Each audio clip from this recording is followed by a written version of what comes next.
O José Heleno é professor de filosofia, ativo nas questões sociais e, além de tudo, ele é meu amigo. Sentou para bater um papo comigo e eu espero que você goste muito desse papo que está muito bacana.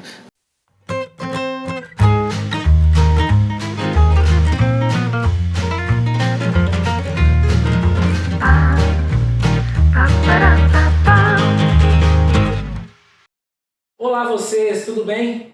Estamos aqui hoje com Zé Heleno, professor de filosofia, da área de filosofia. Hoje eu tomo um banho linguístico aqui. Zé, obrigado por participar, viu?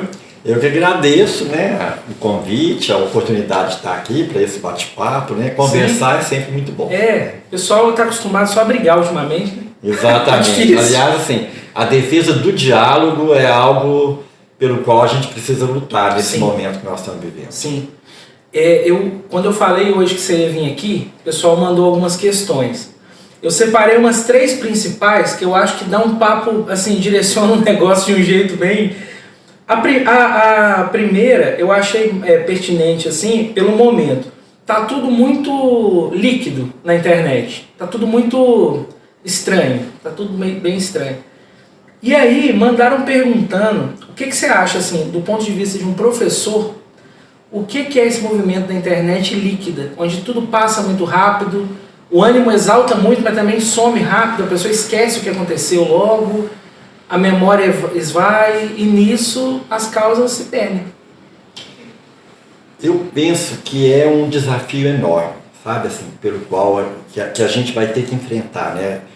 Porque, primeiro, não é possível negar estas transformações. Elas vieram, elas continuarão se aprofundando, né? Nós estamos vivendo um tempo, de fato, em que as coisas são cada vez mais rápidas, né? E nós temos um conjunto hoje, um número de informações que chegam, né, às pessoas, que é gigantesco. O tempo todo você está recebendo informações, você recebe informações o tempo todo, você recebe apelos o tempo todo, mas essa grande quantidade, ela é marcada também pela superficialidade. Né? E aí nós temos alguns desafios muito grandes. O primeiro é esse, que é saber distinguir informação e conhecimento. A escola, por exemplo, ela trabalha com conhecimento, ou ela precisa trabalhar com conhecimento. É esse o papel da escola. E na maioria das vezes as pessoas estão trabalhando apenas com informações. E com informações cada vez mais rápidas, cada vez mais superficiais, completamente descontextualizadas. E aí essas informações que causam um grande impacto, né, nas redes sociais, nas ruas, de fato, em poucos dias também elas deixam de fazer sentido porque outras informações as substituem, né?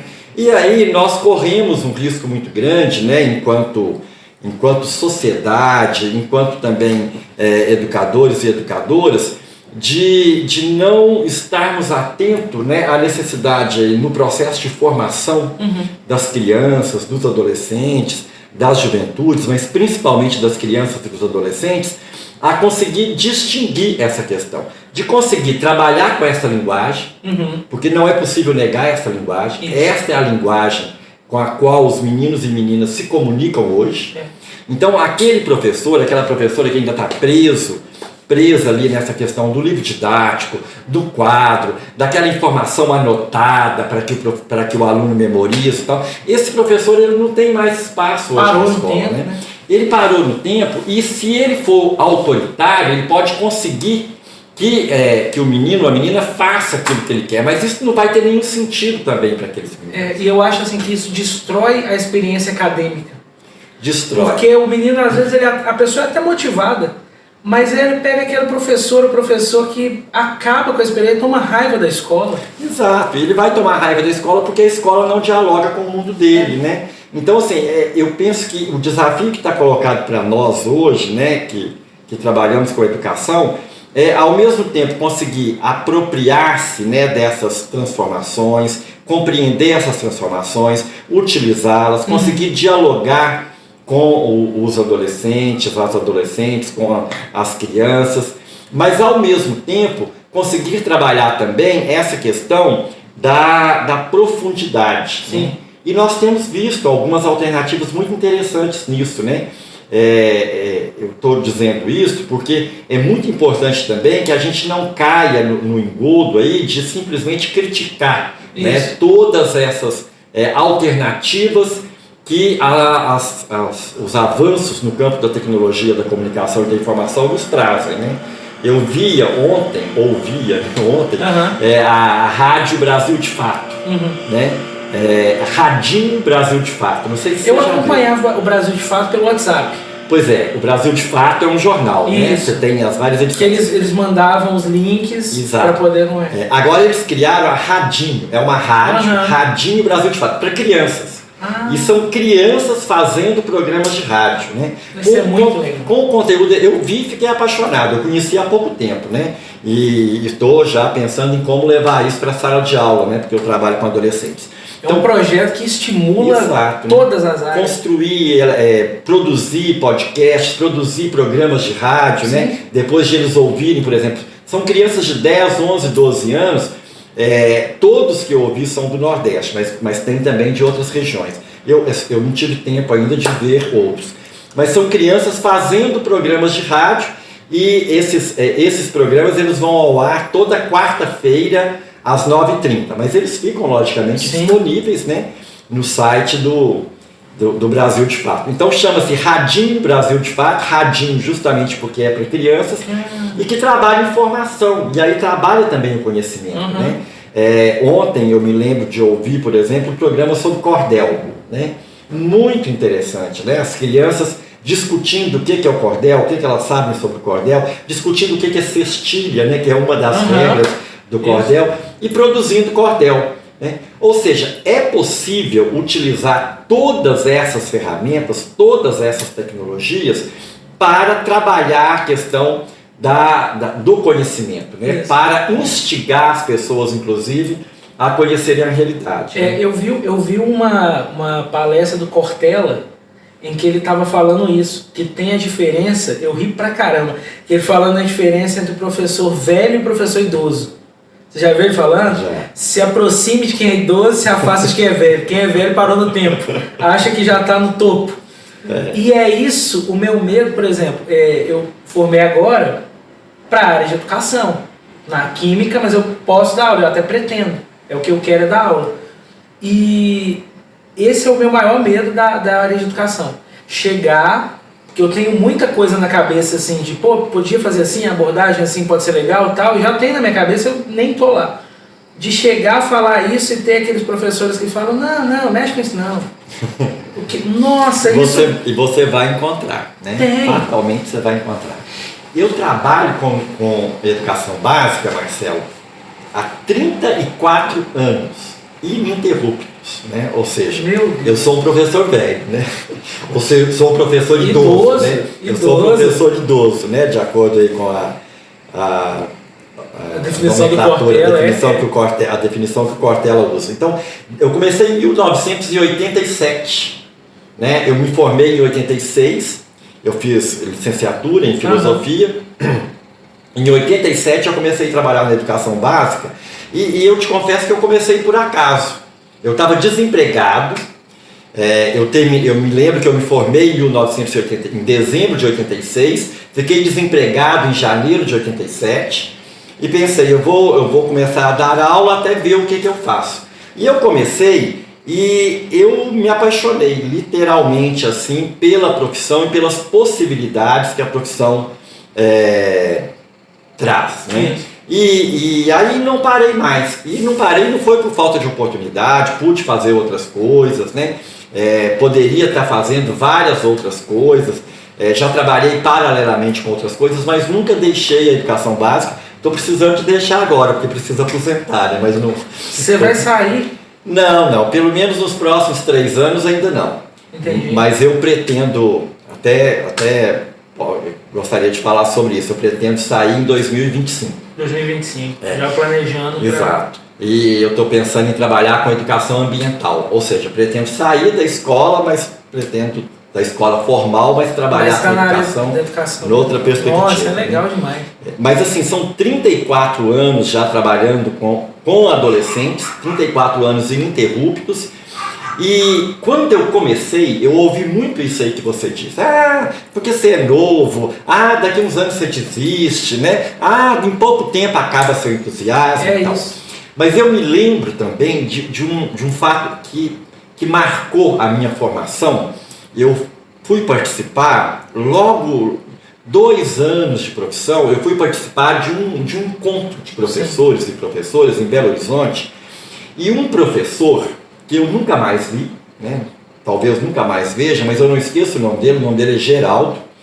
Ele, nem sei se está vivo, né? Ele já não era, eu era jovem, ele já não era jovem.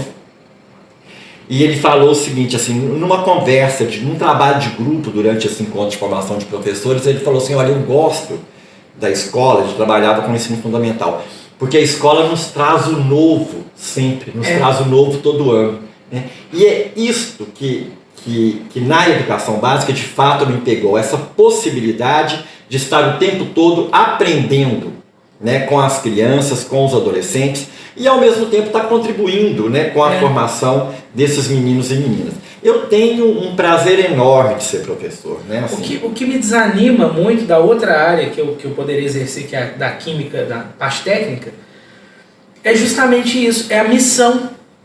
Porque eu entro na empresa para trabalhar, eu gosto do que eu faço, mas a minha missão ali é só deixar o dono rico, só. E realmente o discurso é esse, produção acima de tudo, dinheiro acima de todos, só vamos. E na escola, eu vi assim, quando eu entrei na faculdade, eu abominava a ideia de ir para aula, para dar aula. Quando eu saí da faculdade, eu lembro que eu estava apresentando o TCC, e eu tenho a coisa de fazer stand-up e tal, eu tenho uma facilidade de falar. E aí o professor que foi meu orientador, na hora que acabou, que as meninas falaram que estava aprovado e tal, elas perguntaram, você pretende dar aula? Eu falei, agora eu pretendo. Porque ao longo do curso eu fui vendo a parte pedagógica e eu fui gostando.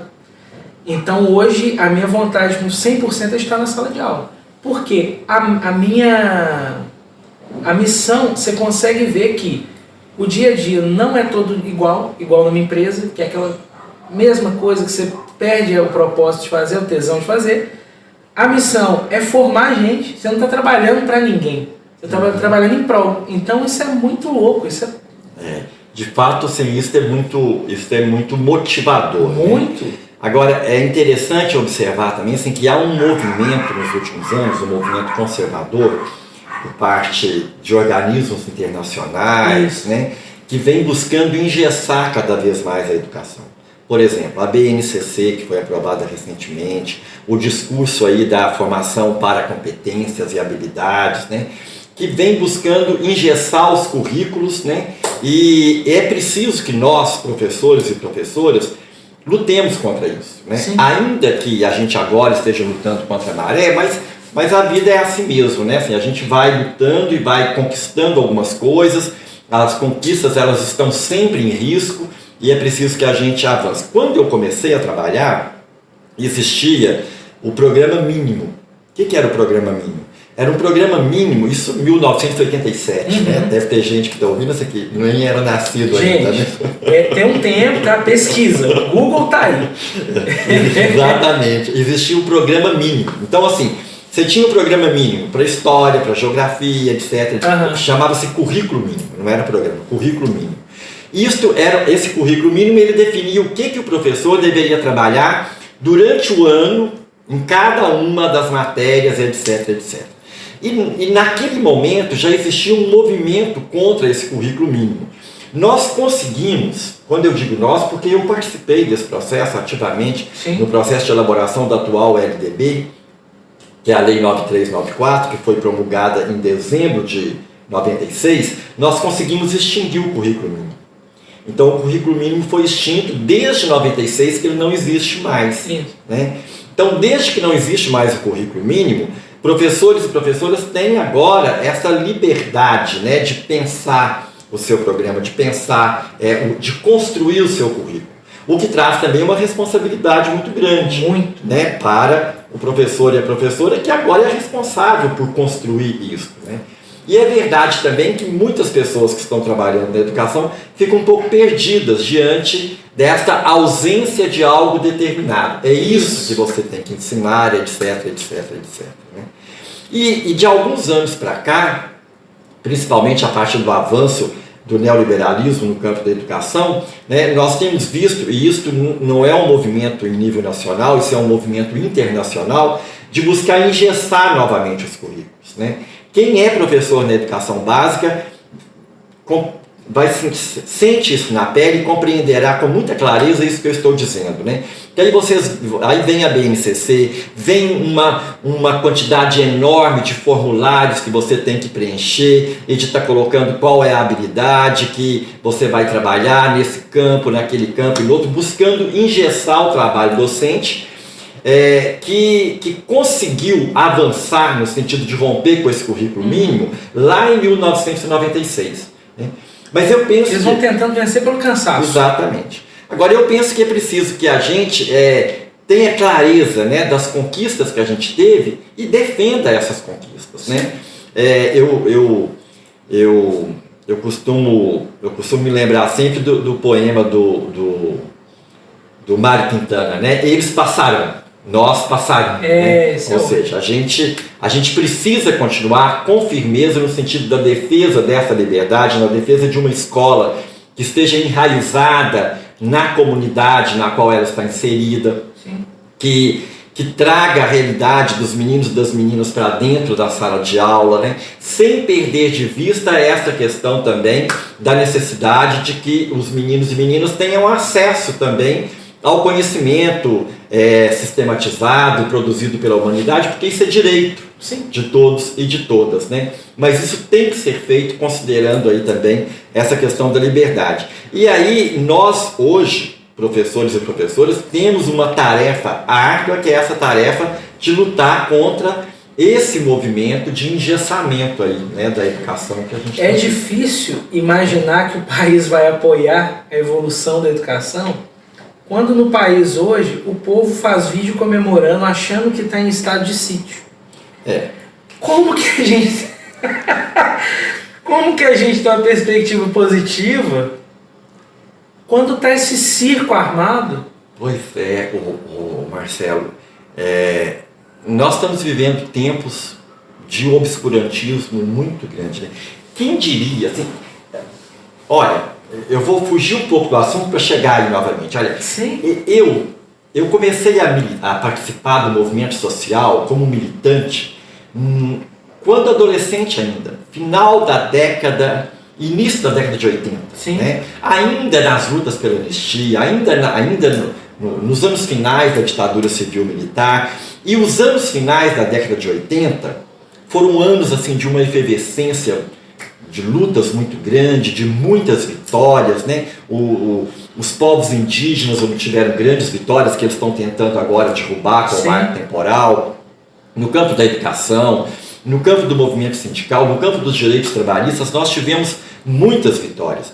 Eu nunca podia imaginar, eu tinha 24, 25 anos, por exemplo, né? Participei, eu coordenei em nível nacional os comitês pró-constituinte, né? Que elaboraram, assim, que entregaram as emendas populares para os constituintes. Foi uma experiência fantástica na minha vida, né, nesse momento. E eu nunca podia imaginar que nós viveríamos novamente tempos de tanto obscurantismo como nós vivemos durante, né, a ditadura civil-militar. E nós estamos vivendo agora esse tempo. Mas eu não sei, inclusive para não sucumbir a isso, né? Eu costumo fazer uma leitura que é preciso que a gente entenda dialeticamente essa questão, que é um jogo de luzes e sombras. Né? A luz, ela provoca também sombras, não é assim? Isso. Você entende melhor disso muito melhor do que eu. Né? A luz também provoca sombras. Né? E o fortalecimento, por exemplo, esse crescimento desse discurso de ódio homofóbico, ele é causado pelas conquistas que a comunidade LGBTQIA+, alcançou. Então, à medida que a comunidade LGBTQIA+, consegue maior visibilidade, consegue algumas conquistas, isso provoca o ódio dos homofóbicos.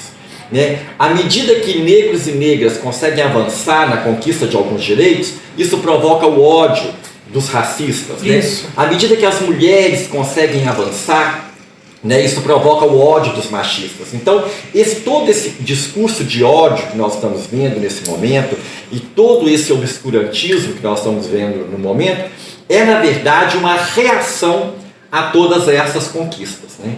Mas agora, por mais que eles consigam atrasar o movimento, por mais que eles consigam atrasar novas conquistas, eles não vão conseguir retroceder. Né? Retroceder, isso não vai acontecer. Né?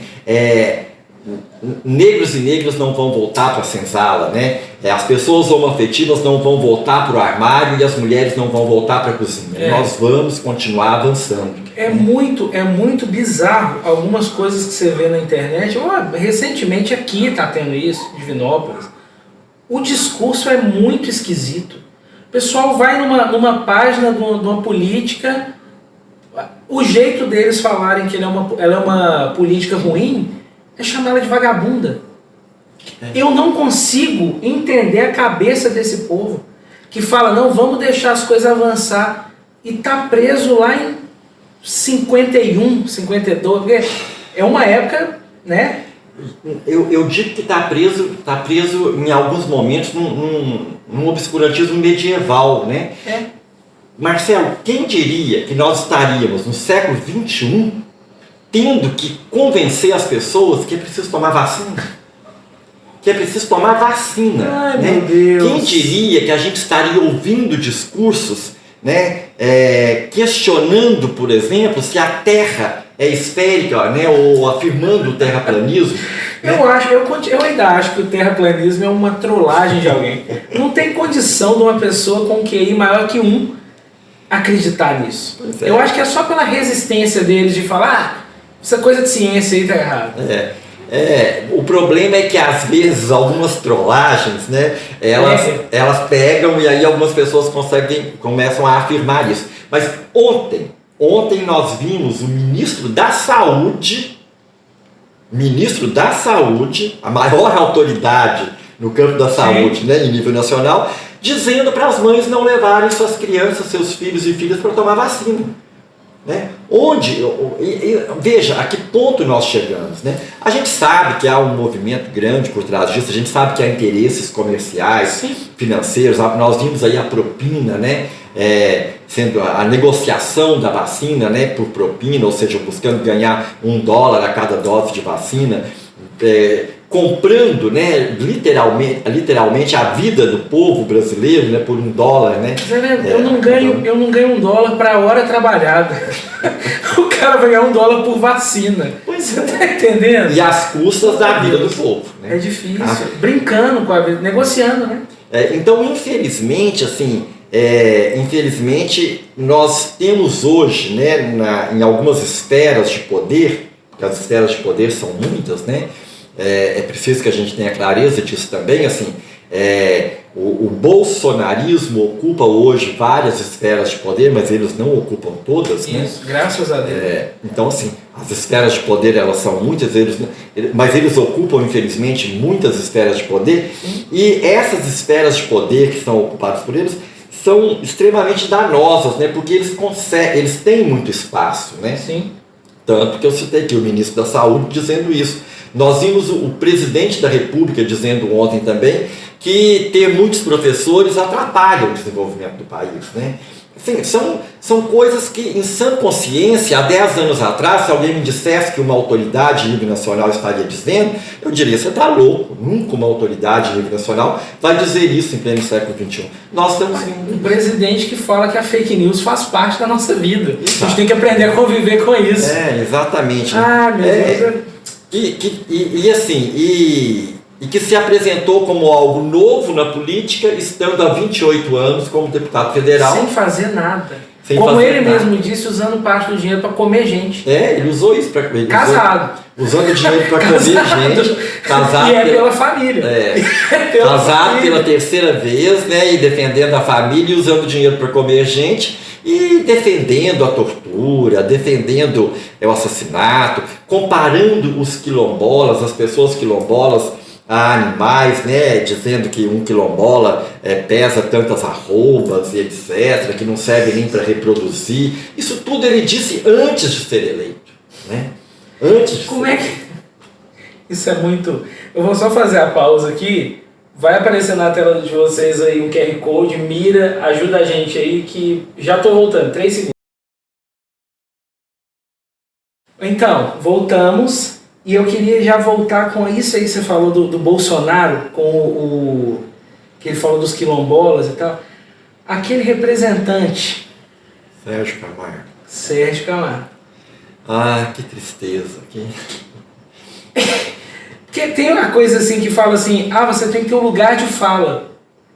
E quando o cara que tem um lugar de fala principal na causa é racista?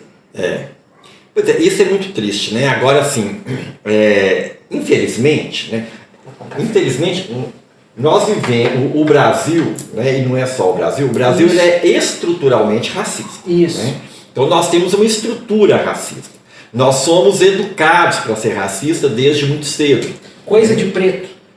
Coisa de preto, cabelo ruim, preto de alma branca e etc. Preto, tem aquelas coisas preto quando não estraga na entrada. Esse tipo de coisa. O problema é que hoje tem gente que fala, o mundo tá chato, porque não pode falar isso. Exato. Que aí, porque defende, né? Defende o direito, né, de estar humilhando outras pessoas. Mas então, assim, nós vivemos num mundo, nós somos educados numa sociedade estruturalmente racista. Sim. E aí, obviamente, nós teremos pessoas brancas e pessoas negras que serão, de alguma forma, né, contaminadas, né, por essa estrutura. Né? Sim. Por exemplo, uma criança negra que cresce o tempo todo vendo na televisão apenas cantores brancos, apresentadoras de programas infantis brancas, isso, que vê o padrão de beleza, que vê apenas a mulher branca como padrão de beleza, ela tende a crescer considerando o corpo preto, né, o corpo negro, feio, isso, o cabelo crespo como algo ruim. Então, isso diz respeito a essa estrutura racista. E isso é um pequeno exemplo. Então nós temos pessoas, né, como o Sérgio Camargo, como aquele deputado Hélio Negão, né, e outros, que infelizmente, né, estão aí a serviço dessa estrutura racista. Né?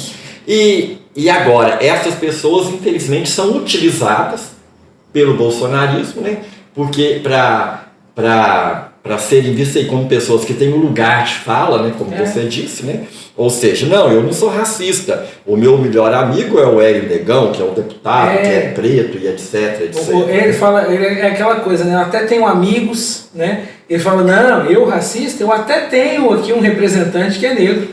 Isso é bizarro. Isso é bizarro, né? É muito bizarro. E isso não vai muito longe não, o Marcelo.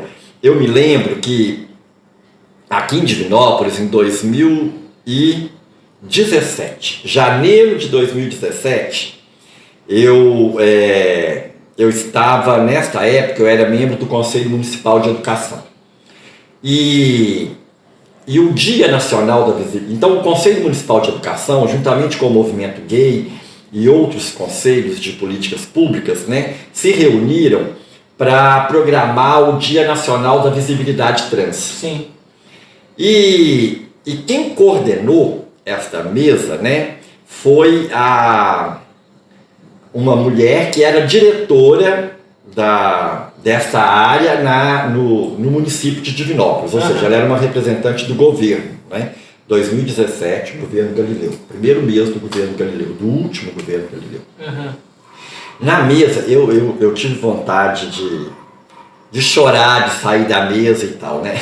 Essa mulher começou o discurso dela dizendo assim, eu não sou preconceituosa, né? Quando começa assim, não vem coisa boa, né?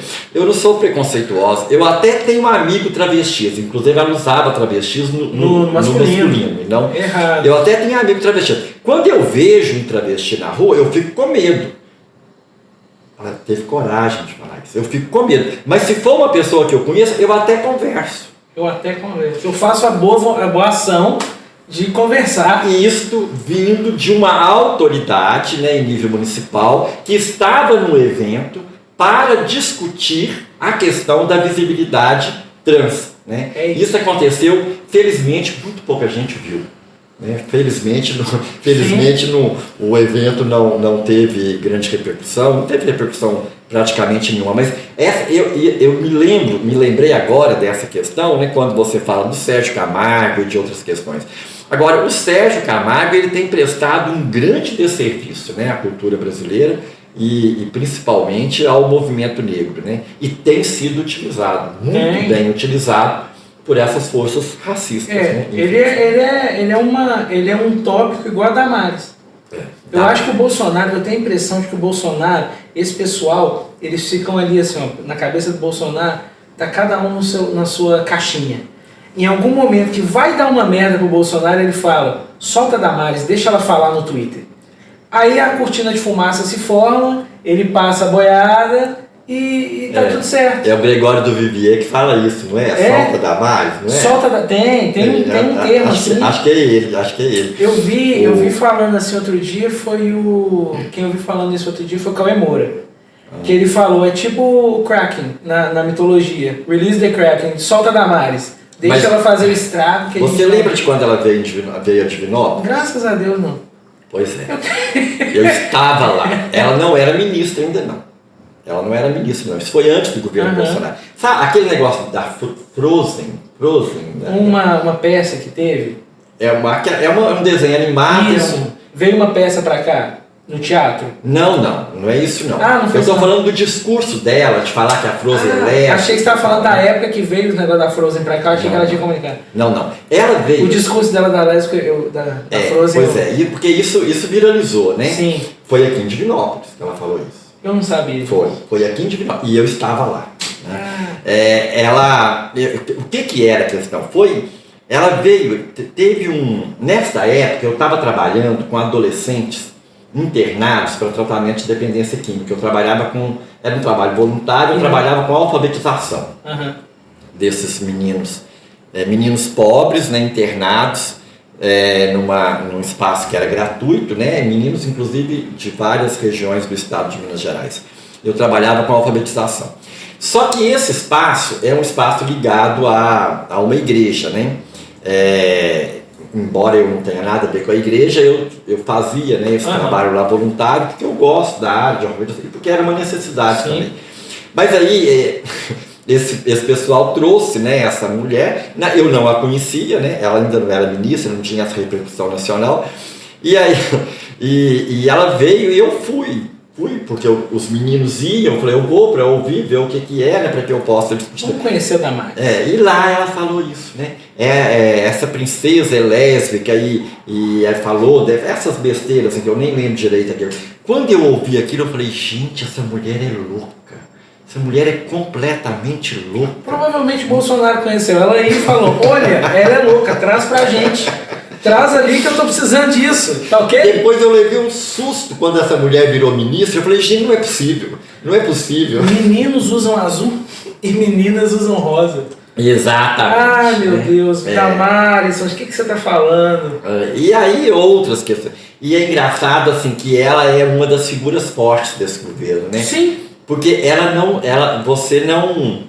você não vê, por exemplo, assim, nesse momento agora em que felizmente o governo Bolsonaro está em queda, né? Felizmente está caindo, a popularidade está caindo, e eu espero que caia cada vez mais. Hoje registrou 53% de rejeição. Sim, né? Eu vi isso. Assim, e a gente tem sentido isso. Sim. Tem muita gente que apoia ainda, é um pessoal que faz muito barulho, nós vimos isso ontem na Câmara Municipal de Divinópolis, mas assim, tem caído a população, tem caído, né, o apoio, felizmente. E eu acredito que vai cair cada vez mais, né? Até porque o povo está sofrendo muito. Eu vou te falar que o que mais me assusta nessa turma extremista, não vou nem falar bolsonarista, que se aparecer um outro extremista, eles vão apoiar também. Não é só o Bolsonaro é só a figura principal. O que me assusta muito é que tem muito adolescente. Isso me assusta e me entristece. Eu vi o pessoal com o negócio pela família ontem, tirando foto com o vereador lá, barulhento, e fazendo pose, e os meninos, tipo, devem ter 14 anos, 13 anos. Eu vi, eu tava lá, eu fiquei.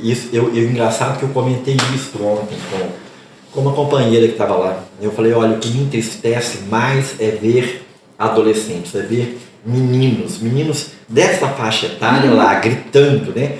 Gritando em defesa da família e tal, quando essa questão não estava em discussão, e fazendo aqueles gestos horríveis, né, em direção a gente que estava no outro ponto, né, defendendo uma outra ideia. Sim. E é muito triste isso. Eu vi isso também aqui, o Marcelo, no dia do Grito dos Excluídos. Dia 7 de setembro, teve manifestações no Brasil, né, contrárias e favoráveis, né, ao governo Bolsonaro. De manhã teve aqui manifestações favoráveis, eu não vi. Logicamente que eu não fui, né? Também no horário eu estava dando aula, assim, era... Infelizmente, aí ó, eu estava trabalhando e o dono chegou lá com a camisa do Brasil. Eu olhei e falei, mentira que eu tô dando dinheiro para essa pessoa. Eu estava dando aula, porque na rede municipal os feriados foram antecipados por causa na época da onda roxa, então o dia 7 de setembro foi dia letivo, então eu estava em sala de aula de manhã. Mas à tarde foi o Grito dos Excluídos e aí assim foi também a manifestação, né, pelo Fora Bolsonaro. E alguns deles foram lá para provocar mesmo, né? Para provocar, para gritar. Eu percebo que o que eles queriam também era criar um tumulto, claro, né? E só que a gente logicamente que não deu atenção, e aí eles acabaram indo embora. Mas eram poucos, eram 4 pessoas no máximo, né? Mais 2 adolescentes. Mas é isso.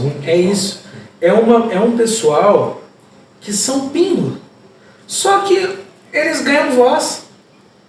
O pessoal não entende, por exemplo, na internet, o que ninguém entende até hoje, assim, que o outro lado já entendeu, é que o jeito de você combater quem está falando uma coisa que é absurda é ignorar. A partir do momento que você responde, o algoritmo fala, opa, ele está engajado, e distribui para mais gente. Exatamente. O povo não entende isso. Não é dar dislike. Dislike dá dinheiro também. É preciso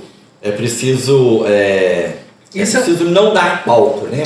Isso é uma pauta que eu estava até vendo quem foi num podcast, o Boulos foi no podcast do Flow, e até foi um marco, porque foi o Boulos num podcast que todo mundo considera os caras direitistas, bolsonaristas, e eles mesmos falam que eles são totalmente contra o Bolsonaro. Eles só não são esquerda, mas eles também não são extremistas. E eles receberam o Boulos. E foi quando o principal ele falou assim, eu me surpreendi, que o Boulos eu imaginava uma coisa, não sei o que, eu quero invadir tudo. E o cara é outra coisa, ele tem um nível cultural, um nível de oratória, de diálogo muito bom. O Boulos, ele tem uma formação em filosofia, em psicanálise, né? Ele é professor, trabalha no curso de pós-graduação da USP, escreve, né? Com isso eu não estou dizendo que a pessoa que faz isso é melhor ou pior, mas estou dizendo que ele tem acesso à informação, ao conhecimento. Pois né? Mas assim, uma coisa que ele falou lá, que ele reconheceu, e que eu acho também que é prejudicial, é que o lado do pessoal assim, da direita, essa direita extrema, desde do MBL para lá, eles entenderam muito como que usa a ferramenta da internet, e a esquerda não. E essa parada no passo tecnológico derrubou. A esquerda demorou a começar a usar esse espaço, a usar essa e até hoje não consegue usar tão bem quanto a direita, né? Porque os caras já estão engajados ali, já sabem os caminhos. A direita começou muito antes, né? Felipe Neto, que depois, felizmente, que atualmente vem revendo, né, as posições dele, mas quando começou aí essa onda desses youtubers de direita, né, nesse momento a esquerda dizia, mas não, esse povo não fala para poucas pessoas e tal, não perceberam o alcance desse discurso, né? E eu costumo também, Marcelo, assim, quando eu fico pensando, e essa é uma análise que eu faço que pode estar equivocada, tá? Mas assim, mas eu sempre digo isso quando a gente está conversando, quando estou conversando sobre essa questão. Essa virada para a direita, né, ela é bem anterior, né, à eleição de Bolsonaro. Né? Bolsonaro se elege em 2018. Eu a localizo muito ali em 2010, quando 2010, 2010, quando eleição da Dilma, quando Dilma foi candidata. Eu acho que foi ali, na minha visão, ele começou 2012 para 2013. Que é a época onde começou a titubear e foi onde o Aécio surgiu. A partir do momento que o Aécio surgiu, o pessoal viu, opa, tem apelo. Quem que é o cara mais doido que a gente consegue colocar ali? Construindo. Pois é, mas eu concordo com você que esse momento é um momento forte. Mas antes disso, eu fico me lembrando de 2010, quando estava em discussão o Plano Nacional de Direitos Humanos.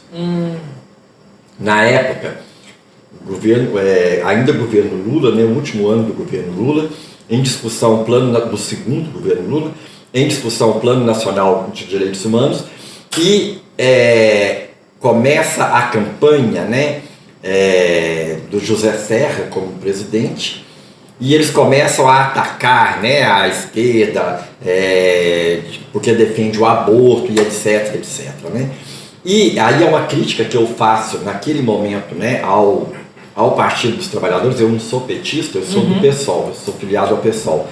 Mas não é por causa disso que eu estou fazendo a crítica, mas uma crítica que eu faço naquele momento, o Partido dos Trabalhadores não teve a firmeza necessária para defender o Plano Nacional de Direitos Humanos e para discutir com seriedade a questão do aborto como um problema de saúde pública. Né? E aí, nisso abriu flanco para a direita. E eu me lembro de uma propaganda eleitoral da campanha Serra, que não me sai da memória, que era uma música clássica, uma peça de propaganda. Várias mulheres grávidas, com vestidos brancos, né? O vento, os cabelos assim esvoaçantes, cabelos lisinhos esvoaçantes, mulheres muito produzidas, grávidas, já em estágio bem avançado e tal, com uma música clássica e um narrador dizendo em off, né? São essas crianças que a esquerda quer matar. Né? Olha para você ver, esse momento, essa questão tinha que ter sido enfrentada, né? Assim, é preciso dizer as coisas com clareza, assim, não enfrentar com clareza esse discurso fortalece esse discurso, né? E naquele momento, por exemplo, a esquerda recuou, o Plano Nacional de Direitos Humanos não foi implementado. Mas eu acho que nesse ponto é um dos momentos em que o PT começou a desandar. Já tinha algumas coisas acontecendo, mas eu acho que nesse ponto começou a desandar porque o foco passou a ser só reeleição. Sim. A cabeça do Lula já estava em quem ia segurar o lugar para ele voltar. Sim. Em 2008 para frente ele já estava nisso, né? Ele já começou a construir ali, a Dilma tá aí, a Dilma já ia. Gente, isso aqui. Eu acho que aí começou a desandar. A reeleição já é um problema. É um problema. A reeleição já é um problema. Mas assim, embora eu não seja petista, eu reconheço muitos avanços nos governos petistas, né? Muitos avanços. O pessoal que é direitista chega para mim, eu também não sou petista, mas o pessoal fala comigo, mas porque na época do Lula, eu falo, gente, eu não lembro de ter uma época melhor da minha vida. Na minha vida mesmo, eu não lembro de ter uma época melhor, porque quando o Lula assumiu, estava saindo uma época muito ruim. Não sei se era a época da família, do núcleo da região, né? Mas estava começando a querer dar uma melhorada. O Lula veio, estava tudo... E agora, um arroz a R$30. Não dá. Sim, mas assim, por exemplo, o governo Lula teve uma série de pontos, né, que eu penso que a gente precisa estar criticando. Né? É lógico que essa crítica tem que ser feita sem deixar de reconhecer os avanços. Né? Mas, por exemplo, reforma da Previdência foi algo na qual o governo Lula fez, desrespeitando direitos dos trabalhadores. Na questão ambiental, o governo Lula foi muito frágil, né? Fortaleceu o agronegócio, e nós estamos vendo agora, por exemplo, que os ruralistas, né, e o agronegócio estão entre os grandes responsáveis pelas piores coisas que nós estamos vendo acontecer nesse país, né? Quem está aí agora defendendo o marco temporal, quem financiou as manifestações golpistas de 7 de setembro, né, foi o agronegócio, e o governo Lula fortaleceu o agronegócio, né? O governo Dilma colocou Cátia Abreu como ministra, né? Quem é Cátia Abreu, né? A rainha da motosserra, né? Ou seja, nesse ponto foram muitas falhas, né? Eu penso que a gente precisa fazer essas críticas, à esquerda, né? Sem cair no discurso da direita, né? Não se trata disso. Para mim, a melhor crítica que foi feita, e isso não vai sair da minha memória nunca, é o Mano Brown. Ele, dentro da área do PT, durante a campanha do Haddad, apontando o dedo e falando: vocês são loucos, vocês esqueceram o propósito, vocês esqueceram por que é esquerda. Foi muito bonito isso. Ali eu falei assim: não, já era, eu já sabia que era muito difícil. Porque, infelizmente, o Haddad era um candidato muito fraco. Eu não consigo, assim, um vaso de planta seria melhor que o Bolsonaro, mas assim, ele também, eu não acho que ele teria um governo bom, não. Eu não sei, assim, o Haddad foi... Comparado com o Bolsonaro, qualquer um teria. Daciolo também não. Mas, assim, qualquer um teria uma coisa mediana. Não, assim, qualquer coisa é melhor que o Bolsonaro. Né? Bolsonaro é o pior dos mundos, né? Eu creio que... Eu espero não ver nada pior, né? A gente fala isso. Em 2018 a gente estava reclamando da gasolina 2,60, olha aí. Mas assim, agora sim, o Haddad, ele de fato, ele tem suas fragilidades, porque o PT tem suas fragilidades, né? Eu penso que a gente precisa avançar, né? Agora nós estamos vivendo aí esse dilema, né? Por exemplo, dentro do PSOL, que é o partido no qual eu estou, né? Eu sou militante do PSOL. Dentro do PSOL hoje nós temos correntes diferentes, né? Tem correntes que estão defendendo a necessidade de uma aliança, de uma frente ampla, né? Para derrotar o bolsonarismo, e tem uma corrente, que é a corrente da qual eu participo, que defende que o PSOL tem que ter candidatura própria para apresentar um programa à esquerda, e no segundo turno, né, uma vez que as eleições têm 2 turnos, e no segundo turno, aí sim, sendo necessário, né, se Bolsonaro vai para o segundo turno, que eu espero que não vá. Eu acho que não vai. Eu espero que não, né? Aí sim formar uma frente para derrotar o bolsonarismo, porque aí um vaso de planta é melhor que o Bolsonaro, como você já disse. Mas eu defendo que a esquerda precisa se organizar e apresentar uma candidatura própria, e essa corrente já tem inclusive um nome hoje, né, que vem sendo colocado, né, que é o nome que se colocou à disposição, que é o Glauber Braga. Não sei se você já ouviu falar. Glauber Braga, ele é deputado federal pelo Rio de Janeiro. Vale a pena, procura. Eu achei que o Boulos ia sair. Não, o Boulos vai sair ao governo de São Paulo. Glauber Braga. Até porque quando você consegue ali o governo de São Paulo, você tem uma força muito maior. Sim, sem dúvida, né? É o segundo orçamento do país, né? Tem o orçamento da União, em seguida é o governo de São Paulo. Mas assim, eu defendo que a esquerda, né, PSOL, PCB, PSTU, precisa ter uma candidatura para ter um programa, para apresentar um programa à esquerda, para poder discutir, por exemplo, taxação das grandes fortunas, né? Um programa, programa de uma frente ampla não vai propor isso. Tem que explicar para o pessoal que taxação de grande fortuna não é taxar a pessoa que tem uma Fiat Toro dividida em 40 vezes. A gente está falando dos caras que chamam o Silvio Santos de pobre. Exatamente. São eles não estão entendendo. Os grandes bilionários, né? Eu vejo aqui em Divinópolis, nossa senhora, eu vejo os lojistas. Pessoal, dono, a pessoa tem uma loja, que o faturamento da loja é 100 mil reais por mês. Quando a loja está bem. É porque o Bolsonaro, ele me representa. Ele nem sabe que você existe, velho. Não você sabe e seu empregado, para ele, são a mesma coisa. Assim, é um discurso muito distante, né, da maioria das pessoas. As pessoas não têm clareza assim, do que são de fato essas grandes fortunas, né? Até porque é uma quantidade tão grande de dinheiro, né, que a gente tem dificuldade, inclusive, para mensurar. O Felipe Castanhari, que é um youtuber, não sei se você conhece ele fez um gráfico, um vídeo, onde ele tentou ilustrar. Eu vi. Você tá aqui, o Silvio Santos tá aqui, o mais milionário tá aqui.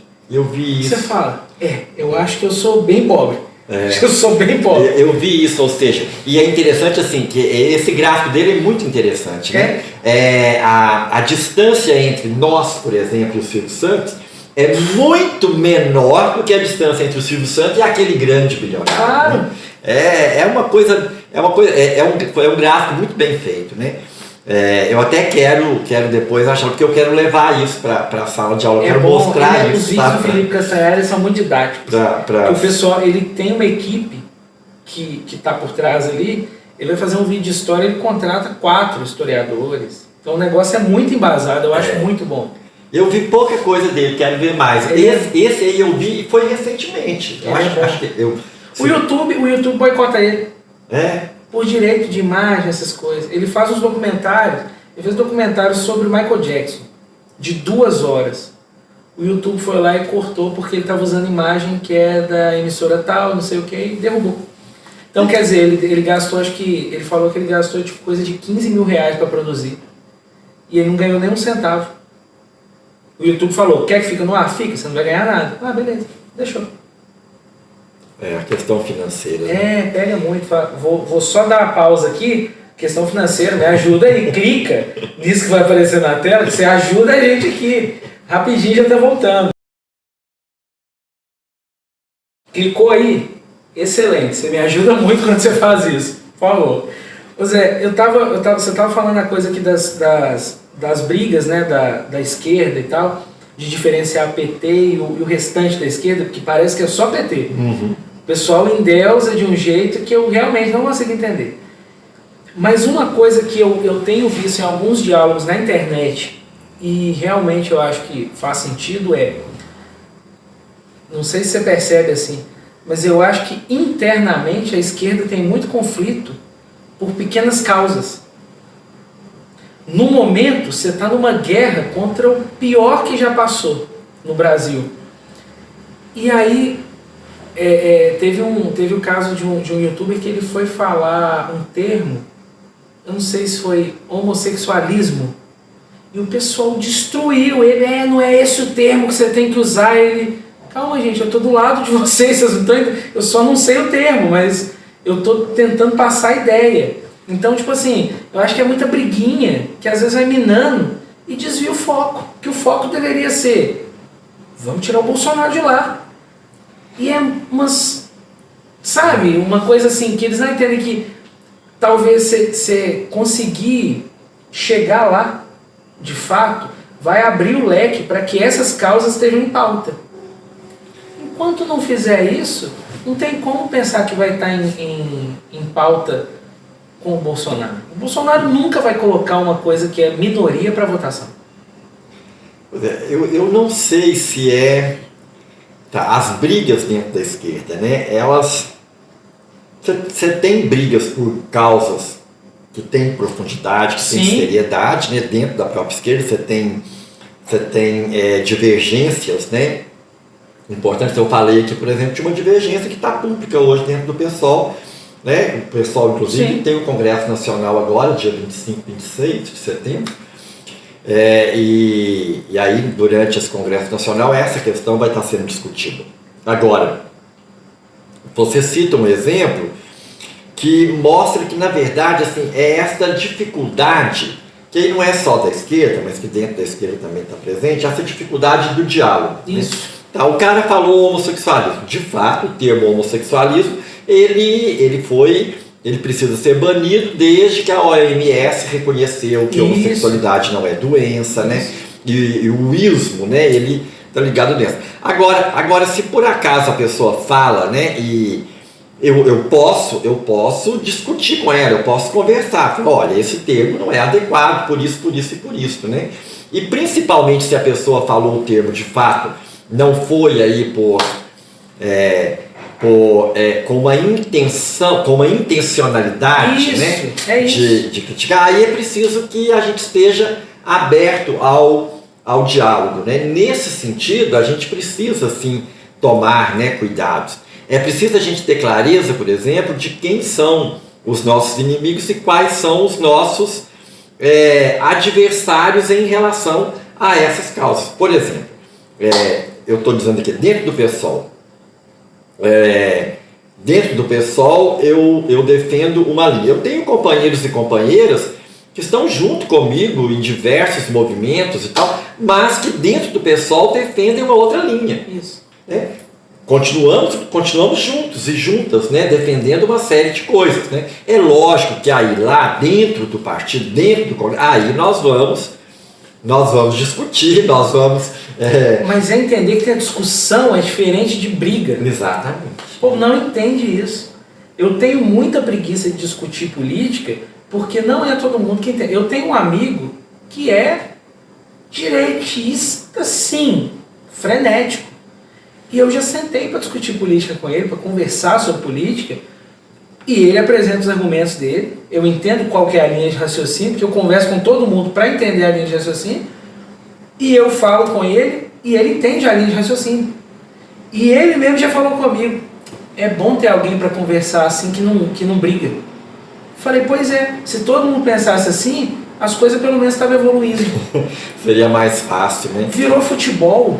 E tem essa cultura do cancelamento, né? Que aí, assim, ela é muito perniciosa mesmo, assim, ela não colabora com o diálogo. E aí a gente volta lá naquela questão inicial, quando nós começamos a nossa conversa, que é essa questão da superficialidade, né? Eu parto aí de uma palavra que a pessoa falou e eu já concluo uma série de coisas sobre ela, né? Às vezes a pessoa usou aquele termo de forma inadequada. Todas e todos nós usamos termos de forma inadequada, né? Na conversa que eu tive aqui com o Diego Fernandes, eu falei alguma coisa, eu usei um termo. Tem coisa que você ouve a vida inteira e você se policia para não falar, porque você entende o significado daquilo. E eu usei o termo que na hora ele me corrigiu. Eu falei, tá vendo? Você tenta, mas às vezes sai, e aí você tem que ter alguém para corrigir, sem te apontar o dedo, falar que você tá... Eu falei, denegri. Uhum. E eu falei num termo assim, na frase, era uma coisa assim, que não era com outra intenção. Aí ele falou, essa palavra, por exemplo, eu falei, opa, às vezes você tá ligado, mas você não tá tão ligado, você tem que se policiar até... E todas as pessoas têm que se policiar, assim. É aquela questão da estrutura, né? Assim, como nós crescemos numa estrutura racista, machista, patriarcal, né? A gente precisa se policiar o tempo todo para não ser racista, para não ser machista, para não ser patriarcalista, sexista, né? E etc, né? Isto é necessário. Esse termo ao qual você se referiu, né, denegrir. Eu já tive várias oportunidades em sala de aula, com estudantes aí no ensino superior principalmente, mas também com crianças, de chamar a atenção para isso. Olha esse termo que você está usando, né? Olha o que significa, né? Mas essas coisas, assim, elas podem ser discutidas com o diálogo. Você me fez lembrar a gente pode contar caso? Pode, fica à vontade. Me fez lembrar de um caso, né? Assim, eu estava dando aula na escola em que eu trabalho hoje. Eu trabalho na Escola Municipal Otávio Olímpio de Oliveira, no bairro Tietê.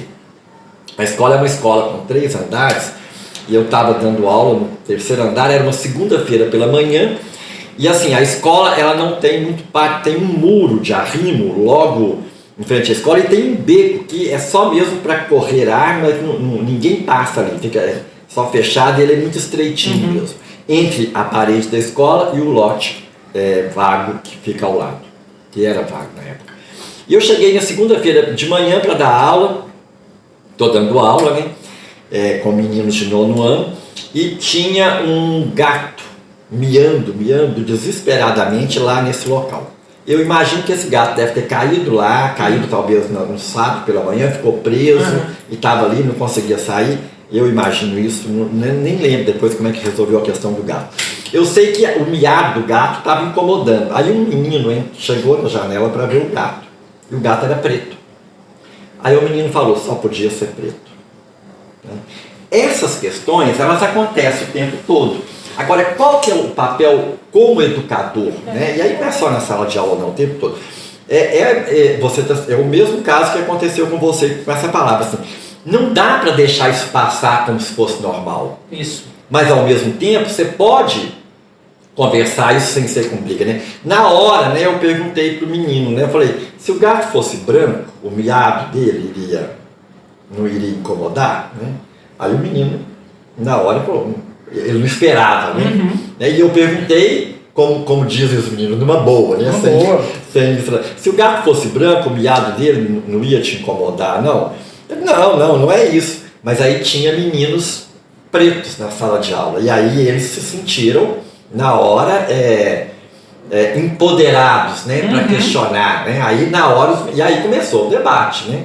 E aí começou essa discussão, que foi extremamente rico, que foi extremamente saudável, a partir de um ponto que ou podia não significar nada, se você deixasse, nada não que ia significar, né? Se você deixasse passar, você estava fortalecendo a ideia racista.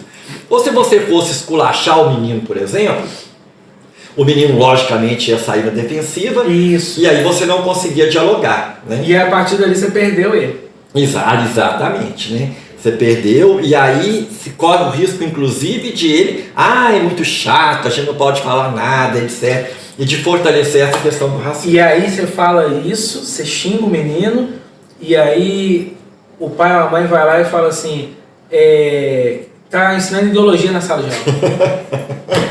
Mas pior que quando você fala com o menino não ser racista, é ideologia. Não é mais uma questão de ser cidadão, não. É ideologia. Exatamente. Eu coleciono, né, assim, também, 34 anos no ensino fundamental, e uma série de casos, assim como esse que eu estou contando, que marcam isso aí, a minha família, minhas tias são professoras, todas, lá em BH. E elas contam, assim, a minha tia, o que eu tenho de idade, ela tem de profissão. Então, assim, o ano que eu nasci foi o primeiro ano que ela começou a dar aula. Então, ela conta cada coisa, você fica assim, meu Deus do céu. São coisas muito absurdas, mas é interessante pensar também, assim, o Mandela, Nelson Mandela, ele ficou preso 27 anos, né? Olha como é que eu tô idoso, né? Como diz o Cortella, né? Eu participei aqui em Divinópolis, nós fizemos um movimento, na época houve um movimento internacional para boicotar a África do Sul, para que a África do Sul libertasse Mandela, né? O Brasil demorou a boicotar e aqui em Divinópolis teve uma manifestação. Isso ele foi libertado em 93, 94. Essa manifestação aqui deve ter sido uns 2, 3 anos antes, porque depois o Brasil aderiu ao boicote. Mas ele ficou preso 27 anos. Quando ele sai da prisão, tinha um grande número de pessoas aguardando, né? Essa cena, ela deve estar disponível na internet, ela é muito bonita. O Mandela faz um discurso belíssimo, né? Um discurso emocionante. Para mim, Mandela é uma das grandes lideranças do século XX. E ele, nesse discurso, ele fala, olha, muita gente esperava dele, uma pessoa que ficou 27 anos preso, muitos desses anos de forma incomunicável, a pessoa ia sair cheia de ódio, né? Sim. Ele sai e nesse discurso ele fala, olha, ninguém nasce sabendo odiar. E se as pessoas odeiam, é porque elas foram ensinadas a odiar. Ninguém nasce sendo racista. Se as pessoas são racistas, é porque elas foram ensinadas a ser racistas. E se as pessoas aprendem a odiar, elas também podem aprender a amar. Então nós podemos ensinar as pessoas a amar. E o Mandela fez um trabalho magnífico na África do Sul, né? Lógico, né? Tem críticas também, aí, porque todo ser humano é passivo de críticas, né? E há alguns movimentos que o criticam, mas que fazem algumas críticas, mas reconhecem o trabalho dele. Fez um trabalho belíssimo no sentido de de conseguir, né, pacificar o país naquele momento. Foi eleito presidente nas primeiras eleições interraciais, multirraciais, desculpa, né, na África do Sul. Foi eleito presidente, cumpriu seu mandato e continuou participando ativamente da vida política até 2013, né, quando ele morreu. Sim. Se não me falha a memória, 2013, foi 2013. Então, assim, esse discurso dele é um discurso belíssimo. E a gente pode... Aquilo que nós somos, nós aprendemos. Sim. Ninguém nasce sendo coisa alguma, né? Você não nasceu sendo nem altruísta, nem egoísta. Você não nasceu sendo machista, ou racista, ou homofóbico, né? Aquilo que você é dessa forma porque você aprendeu a ser assim. Você pode aprender a ser de outra forma. E Paulo Freire, né? Nós estamos comemorando agora o centenário de Paulo Freire, dia 19 de setembro. Paulo Freire completaria 100 anos se estivesse vivo. Paulo Freire, ele diz isso, né? Olha, se o ser humano é programado para alguma coisa, é para a aprendizagem, né? O ser humano não nasce pronto, ele está sempre aprendendo e ele pode sempre aprender. Então as pessoas podem aprender, né? E as pessoas aprendem. E a educação, não só a educação escolar, né? A educação como processo de humanização, né? Na sua acepção mais ampla da palavra, ela tem uma grande possibilidade de atuar nesse sentido, principalmente se a gente consegue trabalhar com o diálogo, né? Que é fundamental. Porque, nossa, hoje é tão difícil. Parece que cada vez mais a pessoa, quanto mais acesso à informação ela tem, menos ela dialoga, mais ela briga e tá voltando ao tempo das cavernas. Mas eu acho assim, até os movimentos que são legais na internet, eles estão perdendo o valor muito rápido. A gente estava até conversando esses dias, e eu falei com um amigo que veio aqui gravar, ele falou comigo para eu perguntar isso em algum momento. Vou perguntar, essas frases que estão saindo na internet, é sobre isso, e tá tudo bem, gratidão para cá, gratidão para lá, perdeu o sentido. Que a pessoa vê uma coisa, quem criou, eu até acredito que criou com um intuito legal. Mataram a coisa assim, matam o movimento em 2 dias. Porque chega num ponto que você não aguenta mais ver isso em todos os contextos possíveis. E aquela pergunta, e fora dos stories, tá tudo bem? Meu Deus, que vontade de bloquear todo mundo que me manda isso. Vira clichê, né? As coisas viram clichê. Eu brinco com os meninos, meus alunos, que quando eu falo vira clichê, eu falo, o que é clichê? Eu falo, é igual falar eu te amo na novela das 8. Ninguém acredita, né? Ninguém dá valor. Ou seja, aquilo que é repetido o tempo todo, né, perde o valor, né? E como na internet, né, as coisas são repetidas o tempo todo numa velocidade cada vez maior, elas também perdem a credibilidade, né, muito mais rapidamente, porque elas se tornam clichê mais rapidamente. A Tainá, ela veio aqui, não sei se você conhece ela, Tainá Dias, ela é uma psicóloga e ela veio aqui, gravou comigo e ela falou sobre isso. Ela falou assim, gente, não tem como todo mundo ser feliz o tempo inteiro. Estão criando isso aí eu falei com ela depois, estão criando uma geração de gente depressiva, porque você não pode sofrer, você não pode ouvir não, você não pode ser contrariado. Ah, mas me reprovou, minha Nossa Senhora, a culpa é do professor, os pais vão matar o professor. Que geração fragilizada, que assim... Onde que surgiu, em que ponto, eu queria saber em que ponto que virou isso, que eu cresci, eu ouvia não pra caramba, era a época que tinha coisa que tinha que dar uma racionada, tinha que dar uma segurada e tal, e eu acho que a evolução às vezes do pessoal, tipo, essa galera que acha que chegou na classe média, que fala, agora estamos em outro patamar, e aí cria os meninos de um jeito que assim, não, você não vai passar por nada disso, e aí...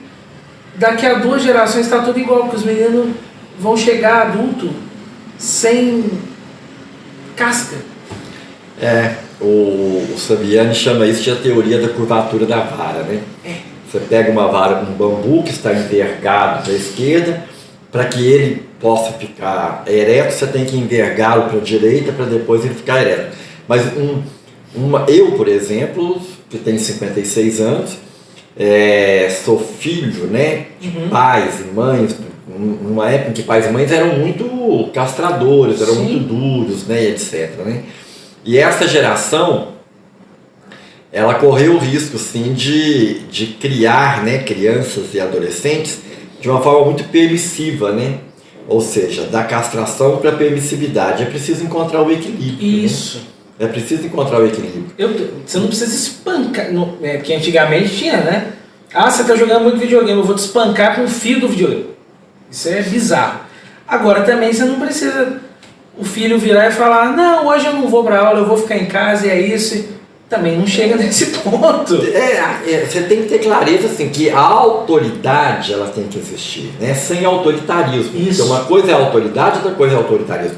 Eu tenho filhos, eu não vou perguntar para o meu filho se ele quer tomar vacina, se ele quer escovar dente. É isso. Né? Se ele quer ir para a escola, né? Se ele ainda é criança. Né?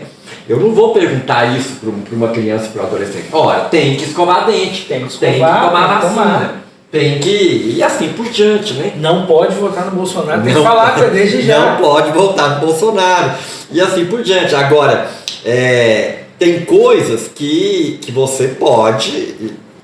ou melhor, tem coisas que a criança, que o adolescente pode decidir. Sim. Mas a autoridade tem que existir. Né? É a mesma coisa do ser professor, né? O professor tem que ter autoridade. Ele não pode ser autoritário. Não tem necessidade de você ser aquele professor louco que tudo grita e bate na mesa o tempo inteiro. Aliás, você grita quando você não tem autoridade. Pois é. Né? Porque se você tem autoridade, você não precisa gritar.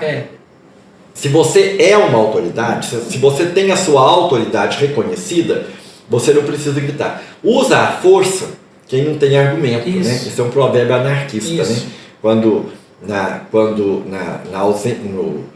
Quando os argumentos perdem a força... A força vira o argumento, uma coisa assim. A força vira o argumento. Quando os argumentos perdem a força vira o argumento. Né? Então, aqueles que usam a força é porque não têm autoridade. Né? O bolsonarismo grita e usa violência porque não tem autoridade. Eles não têm autoridade. Não foi nenhum debate. Não foi, não vai. Né? Eles não têm autoridade nenhuma para falar sobre economia, para falar sobre educação, para falar sobre nada. Então, eles têm que gritar. Eles têm que gritar o tempo todo. Né? Os governos civis militares no Brasil, como não tinham autoridade, tinham que usar a força, tinha que reprimir, tinha que torturar, porque não tem autoridade. E assim por diante. Agora, assim, você vê assim, até nas crianças tal, os pais... tem pai que parece louco com a criança. Você conversa com a pessoa é uma. O menino correu daqui ali, dá um grito. Você fala... Com 10 anos essa criança vai querer fugir daqui, vai querer matar alguém. Não tem condição da criança crescer num ambiente em que tudo é grito, tudo é tapa, tudo é vem aqui. Não tem como. Eu acho muito foda. Eu tenho alguns amigos que são assim, que pega a criança fala assim, mas não sei o que, não sei o que. Isso aqui não pode ficar aqui. Mas por que isso aqui não pode ficar aqui? Entende que é uma criança, você não vai descer o nível de discutir com uma criança. Senta e fala, aquilo ali é isso, é aquilo, não pode estar ali por isso. Você entendeu? Entendi. Então tá bom. É pra você explicar desde cedo, você explicar que a coisa resolve com conversa. A criança que cresce entendendo o que é diálogo, meu Deus do céu. E assim, há muitas vezes essa questão assim, dos gritos, né? Assim, pais e mães que gritam, às vezes porque a criança correu e tal. Isso tem a ver com a fragilidade do pai e da mãe. Isso tem a ver com a fragilidade do pai e da mãe. Criança corre, criança cai, criança machuca, criança tem que ouvir não, né? E assim por diante. Isso é um processo que todo ser humano tem que passar por ele, né? E você tem que conseguir dialogar. Mas se você não foi formado também, né? Para o diálogo ou no diálogo, né? Aí você vai ter dificuldade para dialogar. Chega num ponto em que quem vai sofrer é o filho. Exatamente. Não, eu apanhei muito e me dei muito bem. Pessoa cheia de trauma de infância, me dei muito bem, eu não tive problema nenhum. Pois as pessoas, por exemplo, mas assim, eu comecei a trabalhar com 8 anos e isso não fez mal nenhum para mim e tal. A minha geração, quando eu fico vendo, quando eu discuto isso com pessoas da minha geração, eu falo, olha, dizer que a nossa geração não teve problema porque começou a trabalhar cedo, eu comecei a trabalhar com 8 anos de idade, de fato. Mas dizer que a nossa geração não tem problema porque começou a trabalhar cedo, porque não tinha essa questão, é um equívoco, né? Nós somos uma geração homofóbica, nós somos uma geração machista, nós somos uma geração racista, né? E isso é problema, né? É muito louco isso. Eu comecei a perceber isso uns anos pra cá, foi quando eu comecei a problematizar comigo mesmo, que eu vi as coisas. E aí eu comecei não, beleza, que isso que todo mundo começou, é muito doido assim que eu falo com o pessoal com quem eu cresci, porque a gente viu essa virada. A gente nasceu na parte em que era tudo muito homofóbico, machista, né? E a gente viu acontecendo e agora a gente está no processo. Então é uma coisa assim, você vê a pessoa que não acompanhou, é nítido. A pessoa que a cabeça não acompanhou, ela ficou com a cabeça que ela recebeu a formação e é isso. E quem acompanha está em constante mudança porque a gente está no processo. O resultado desse processo que a gente está passando vai ser visto daqui a 20 anos. As atividades, a educação, os resultados, né, do trabalho educativo, ele é sempre a longo prazo. Sempre. Né? Sempre a longo prazo. Agora, você estava falando, Marcelo, dessa questão aí do gratidão, né? E além dos stories, né?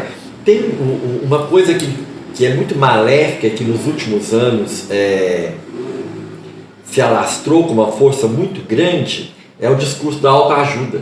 Isso. Né? Porque o discurso da autoajuda, ele é extremamente pernicioso, porque ele aliena o sujeito. Né? Isso. Ele não leva o sujeito, ele não possibilita ao sujeito compreender as causas dos problemas, né? E joga tudo no campo aí do pessoal. Se você tiver pensamento positivo, vai dar tudo certo. Não vai. Gente, vai dizer isso para a pessoa que não tem dinheiro para comprar gás para fazer comida, né? Não adianta pensamento positivo, porque você não cozinha com pensamento positivo. Você precisa do gás ou da lenha, né? Exatamente. Então, assim por diante. É complicado. Vou fazer o seguinte, fazer uma pausa aqui de novo. Vai aparecer esse mil, eu já falei 50 vezes, não vou falar de novo. Vai pausar. Ô Zé, eu falei lá no início, né? Quando eu falei que você ia vir, o pessoal mandou mensagem. Pediram para falar de política, a gente já falou. Política é um assunto que não tem como fugir. Inclusive o Mário, não sei se você já chegou a ver, tem um programa agora na Candidez que é o Candicast. Não, já ouvi falar. Mas o Mário, ele tem um outro canal no YouTube comigo, que é o Papo A3, que ele e o Kenderson, a gente conversa sobre... papo de bar. O pessoal manda as perguntas bem aleatórias, a gente responde batendo papo, uma cerveja. E ele veio aqui, gravou, e a gente achou que ia falar de besteira, né? Porque a gente tem um outro canal, metade do papo foi política. Então na hora que o menino mandou assim, pergunta pra ele de política, eu falei, não tem como não falar de política, a gente vive no Brasil. E a política está em todas as ações humanas. Agora a outra pergunta que eu recebi, que é ótima, que eu deixei ela mais pro final, de propósito foi... Uma amiga minha, que acho que ela foi sua aluna, e ela falou pra mim assim, pede pra ele contar alguma situação em que ele meteu o pé na jaca. Eu queria entender o que era isso. Eu não sei se era em alguma forma de protesto, em algum debate, algum momento em que você fala, dane-se, eu vou pra cima mesmo. Sinceramente, eu estou aqui fazendo um esforço para lembrar, né? Porque eu sou paciente, sabe? Eu sou uma pessoa paciente. Eu não costumo meter o pé na jaca, não. Mas deixa eu tentar lembrar quando eu meti o pé na jaca. Vou ter que me esforçar para lembrar. Você tá vendo, Léo? Você achando que porque a pessoa é ativa politicamente, ela quebrou um banco. Não é assim que funciona, não, gente. Tem gente que só conversa também. Eu dificilmente, até porque meter o pé na jaca não resolve muito. Nada. Né? Nada. Mas assim, a gente perde, né, a paciência às vezes. E eu estou aqui tentando lembrar alguma vez que eu perdi a paciência como professor, como pai, como militante político, né? E tá difícil de lembrar. Viu? Não, então vamos pra frente. Se eu lembrar, eu falo. Beleza. Tá? Se eu lembrar, eu falo. Essa coisa da internet, isso aí é até para voltar lá atrás do que a gente estava falando. A coisa da internet, ela é muito efêmera, a informação da internet. E eu vi também com o Cortella falando, e nesse caso eu acho que o Pondé também chegou a falar, que é porque o poder de edição na internet é muito alto. Na internet você coloca a hora que você quer, mas você também edita a hora que você quer. Uhum. E você exclui a hora que você quer.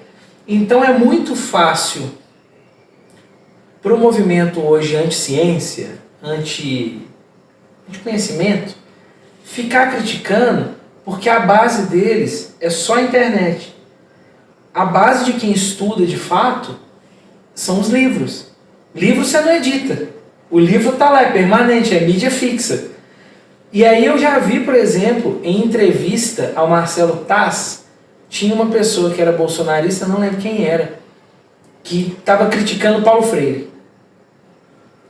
E aí o Marcelo Taz perguntou, mas por que você critica? Qual que é a ideia dele que você critica? Aí a pessoa fala, não sei, esse negócio dele aí de ficar... Não, mas você já leu Paulo Freire? Não. É o Danilo Gentili que estava...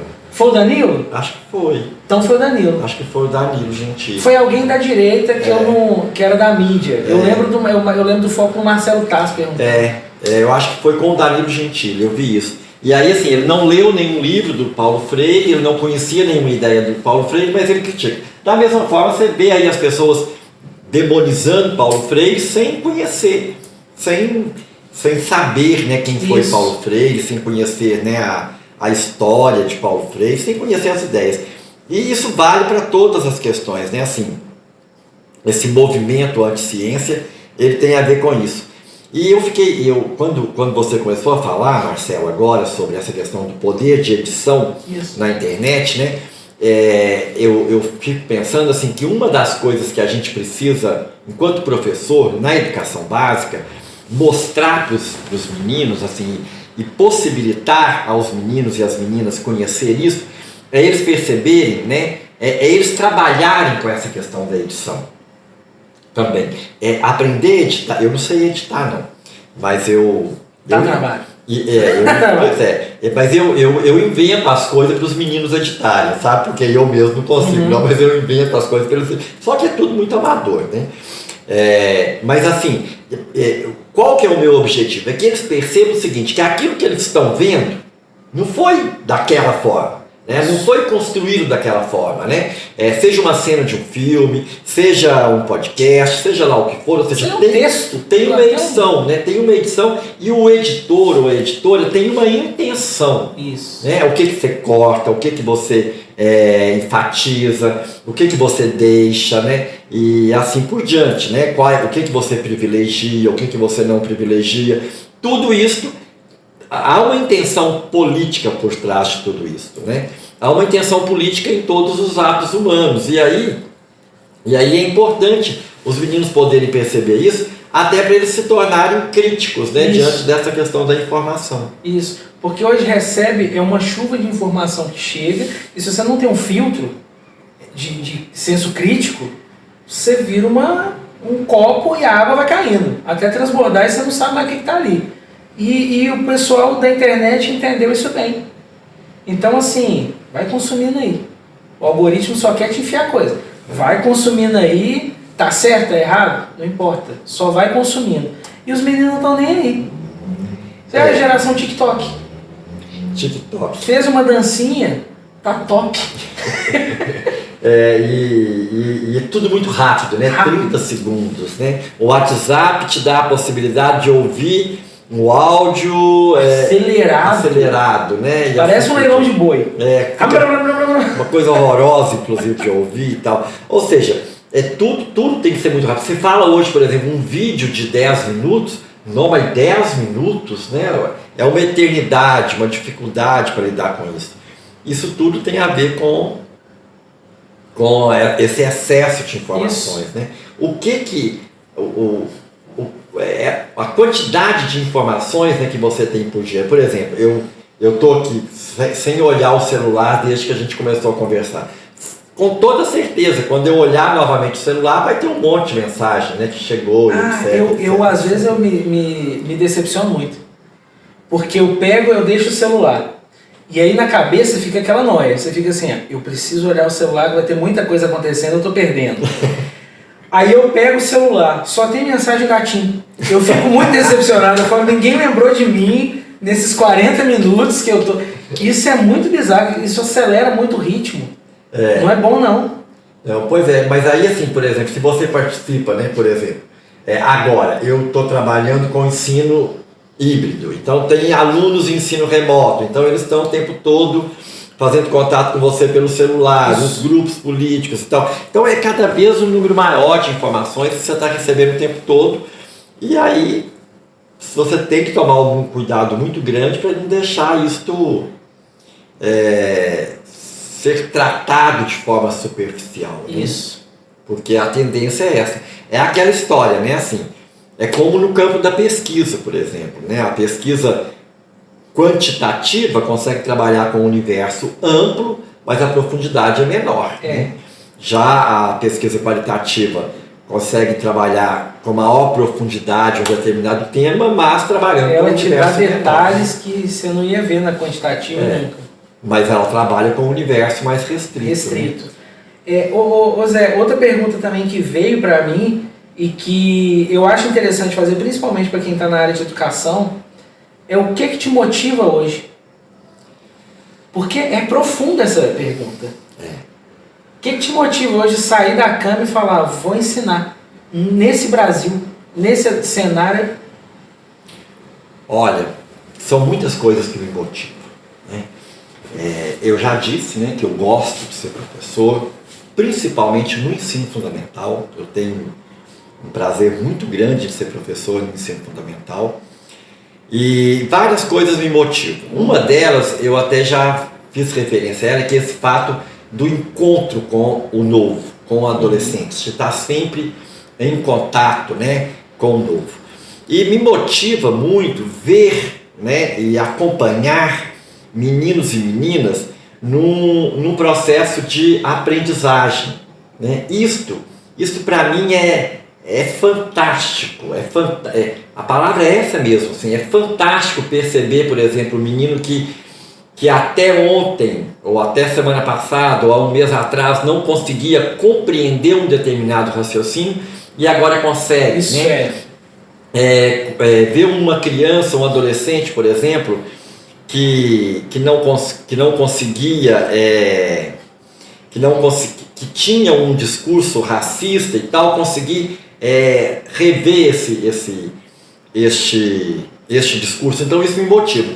E tem algumas coisas que são muito gratificantes, né? Vou contar outro caso, né? Por exemplo, em dezembro do ano passado, eu estava na Praça do Santuário, numa reunião de um coletivo de poetas, coletivo Artilharia, que é um coletivo do qual eu participo. Aí quando eu estava vindo embora, aí apareceu um rapaz skatista, estava com skate na mão, cabelo black power, muito bonito, por sinal. Um rapaz que deve ter aí mais ou menos 21 anos e tal. E na hora ele falou, Zé Heleno. Eu falei, sou eu. Só que eles crescem, né? Ele tinha sido meu aluno quando ele tinha 11 anos, né? Cara. Aí ele falou, sou fulano de tal. Aí quando ele falou, eu lembrei, falei, não, mas você tá muito diferente, tal e tal. Ele falou, posso te dar um abraço? A gente tava no auge aí da pandemia, né? Mas eu falei, pode sim e tal. Aí ele falou assim comigo, olha, você me ensinou a gostar de ser negro. Olha que foda. Isso é extremamente gratificante. Não tem nada que paga. Isso é extremamente motivador, né? E eu tenho várias histórias, eu estou contando essa agora, mas eu poderia contar aqui uma série de histórias como essas, que para mim são muito motivadoras. Sim. Né? Para além do que eu me divirto muito. Tá? Tem isso também, eu me divirto muito. Tem as situações, né? Tem as situações que são... Lógico, você tem conflitos e tal, mas é muito divertido, né? O cotidiano com os meninos é sempre muito divertido, é sempre muito rico, né? Você tem duas opções para trabalhar com adolescente. Ou você vai o tempo todo brigar com eles, ou você vai entrar nas brincadeiras deles, né? E brincar com eles. Problematizar. Exato. E deixar que eles brinquem com você. Então, por exemplo, eles vão brincar comigo, eles brincam comigo por causa do cabelo, por causa da barba, por causa de... Ora, eu vou brigar por isso? Ou seja, essas são brincadeiras que acabam se tornando muito respeitosas, sim, inclusive, sim, carinhosas, inclusive, né? E que a gente vai, e que isso vai se tornando extremamente divertido. Então, eu tenho uma relação muito boa, sabe, com os adolescentes. Normalmente, a minha relação com os meninos e meninas com os quais eu trabalho é muito boa. Olha, para você ver, Marcelo, a gente ouve muito nessa questão que o professor, da violência contra o professor em sala de aula e tal. Eu não estou dizendo que isso não exista, não é isso. Mas veja, em 34 anos como professor, eu não me lembro de uma vez que eu tenha sido desrespeitado pelos adolescentes. Mas você estava falando que com relação à violência contra o professor, você nunca teve nenhum caso em 34 anos? Nunca. Eu nunca fui vítima de violência, né, assim, em sala de aula. Nunca tive esse tipo de problema. Isso não significa que eu não tenha tido conflitos, né? Conflitos, muitos. Aliás, o conflito em si ele não é ruim, né? O conflito ele pode ser inclusive muito pedagógico. Mas eu nunca tive esses tipos de problemas que a gente vê hoje, inclusive muito comum na mídia, né? De aluno às vezes agredindo o professor e tal. É que quando surgiu aquela ideia estranhíssima, vamos armar os professores. Falei, pronto, né? Acabou a educação, não existe. Eu me recusaria, né, a ser professor se o professor tivesse que ser armado, né? Porque não faz sentido, né? A escola não pode se render a esse discurso, né? Não, de jeito nenhum. A escola não pode ser o espaço, né, do culto à violência. O professor não tem que estar armado, ao contrário, ele tem que ser armado o diálogo. Isso. Né? Ele tem que ser armado o diálogo, porque se ele está aberto ao diálogo, ele vai encontrar caminhos. Ele vai encontrar caminhos para gerir os conflitos. E os conflitos podem ser geridos sem que a gente parta para a violência, né? Porque a gente tem que reconhecer também, Marcelo, que a escola, e aí eu não estou falando de uma escola específica, estou falando da instituição. A instituição escolar, ela às vezes é muito violenta também com os meninos, né? Eu estou falando da violência simbólica, por exemplo, quando a escola ela proíbe o boné, quando a escola ela critica as tatuagens, quando ela critica o brinco, quando ela critica o piercing, quando ela critica o jeito do adolescente vestir e tal, ela está sendo violenta com esses meninos. Isso. Ela está dizendo para esses meninos, olha, esse jeito que você não serve, não presta. Não te leva a lugar nenhum. Você não serve, você não presta, né? Principalmente quando a gente trabalha com crianças e adolescentes da periferia. Então, esses meninos, eles tendem, os meninos violentados, e eles ainda não têm maturidade para processar isso, eles tendem a responder com violência, né? Quando eles encontram guarida, quando eles encontram pessoas que estejam abertas a dialogar com eles, a ouvi-los, né? Então eles se abrem também para o diálogo, né? Eles se abrem para o diálogo. Isto é possível, eu acredito muito nisso, né? Isso a gente consegue fazer. E eu espero muito assim, terminar a minha vida profissional como professor no ensino fundamental sem vivenciar esse tipo de violência, né? Até hoje não vivenciei e de fato assim, não vejo essa questão como um dos problemas na sala de aula. Você tem problemas muito maiores que esse. Isso. Muitas coisas que a gente estuda até na área de educação passa por você entender o contexto social em que o estudante está inserido, que normalmente não entende. Tem uma coisa assim, tem textos que você vai trabalhar que aquilo ali não faz parte do dia a dia dele. E aí você acha às vezes que é má vontade, não, ele só não entende, ele ele não consegue visualizar aquilo. Então para ele, não faz sentido. Eu tinha muita vontade de fazer uma coisa totalmente fora, mas que envolvesse, por exemplo, psicólogo.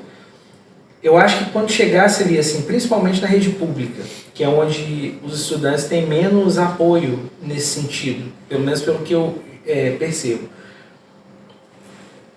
Você já viu sabe aqueles grupos de apoio em que você senta com todo mundo que está disposto a conversar e cada um vai falando com um profissional acompanhando, óbvio. Sabe aquela coisa de vou contar meu contexto aqui, que é uma coisa assim meio com um desabafo do estudante para todo mundo se entender ali, que às vezes um menino tem uma rixa com o outro, só que ele não vê que a raiva toda que ele tem do outro é pelo que ele passa, ele não sabe que o outro também passa. Então às vezes nisso aí se aproxima, você resolve umas questões. Eu acho que o trabalho psicológico na escola ia ser importante demais, como uma coisa de extensão mesmo, não acadêmico, mas como um projeto. Sim. É preciso que a gente encontre grupos, né, Marcelo, assim, onde a gente possa dialogar, né, entre iguais. Dividir. Exatamente. Eu fico vendo isso, assim, por exemplo, as mulheres avançaram muito nos últimos anos, felizmente, e as mulheres têm grupos, né? Você vê grupos de mulheres em diversas áreas, né? Nós homens estamos muito aquém desse movimento, né? Justamente porque nós homens temos poucos espaços de diálogo. Estão surgindo agora tem também a questão da masculinidade frágil. Exatamente. Que, meu Deus do céu, a mulher não tem problema de chegar e expor para outro o que está acontecendo. O cara chega para o outro e aí, como é que você está? Não, tudo certo. Você está de cabeça, sua vida está de cabeça para baixo? Não, está tudo certo. É uma coisa que é cultural, estrutural também. Pois é, e a masculinidade frágil, ela faz com que os homens não consigam dividir, né? Os seus problemas, eles não têm esse espaço para dividir. Eu participo de um grupo que se reúne mensalmente, que se chama Fala Comigo. É um grupo de homens, né, de diversos lugares, né, do Brasil. Tem alguns também de fora do Brasil. É um grupo pequeno, né, de homens que se encontram para conversar, né? Aí cada mês sobre uma temática, né? Por exemplo, a última temática foi quando o homem chora, né? Quando é que o homem chora? E assim por diante, temáticas diversas e tal. E uma das coisas que para mim é muito claro é isso, assim, a ausência de espaços em que você possa falar de você mesmo vai te embrutecendo. Isso. Né? Vai te embrutecendo. Então, quando eu digo que as mulheres estão à frente dos homens nesse processo, é porque as mulheres há muitos anos vêm encontrando esse espaço, seja nos clubes de mães. Clubes de mães é algo da periferia, né? que aí dos anos 70, dos anos 80, nos grupos de mulheres, nos bairros, nos grupos de mulheres que vão se formando nas vizinhanças, seja nos grupos de mulheres mesmo do movimento feminista e assim por diante, né? As mulheres, elas vão encontrando parceiras com quem elas possam conversar. E os homens, na maioria das vezes, não encontram esse espaço e por causa dessa masculinidade frágil, né?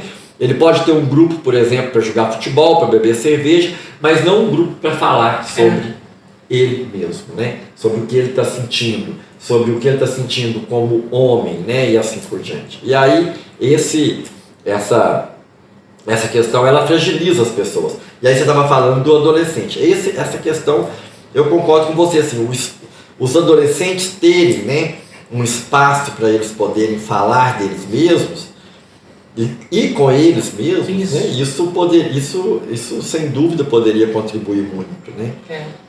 Poderia ajudá-los a pensar sobre si mesmos, a refletir sobre si mesmos, a perceber, por exemplo, que eles não são os mais feios nem os mais bonitos do mundo, né? Porque adolescente às vezes é muito extremista. Extremo. Né? E tá no mundo ali dele, é só a percepção dele, ajuda a abrir um pouquinho a cabeça. Perceber que há outros, né, vivendo os mesmos problemas, as mesmas dificuldades, e poderem se apoiar, e poderem dialogar, perceber pontos de vista diferentes, né?